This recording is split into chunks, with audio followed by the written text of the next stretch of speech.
Hello mga ka-trending! Welcome back to ZK Trend. Latest update naman tayo para kay Bel Mariano na nasa Vancouver, Canada.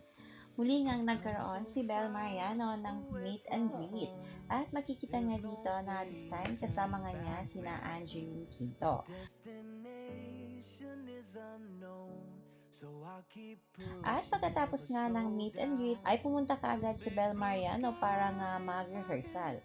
At marami nga nga ang nag-aabang dahil may fraud pala ang The Facundos family at nakikita naman dito na kasama ni Bel Mariano sina Papa P at Joshua Garcia.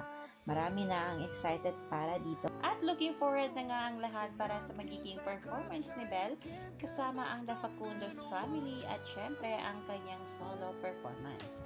Kaya naman yan ang ating pakakaabangan bukas dahil magaganap na nga ang ASAP 30th sa Vancouver, Canada. Yan muna ang pa-update natin ngayon kay Bel mga kabablis habang nasa Vancouver, Canada. Hanggang dito na lang, maraming salamat sa inyong patuloy na panonood.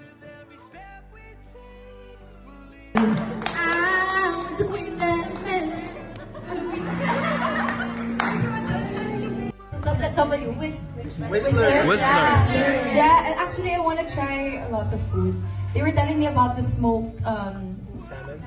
Yeah, I want to try that. So maybe that. Parang gusto ko yun. Kaya Let's welcome the smoke salmon. Thank you po!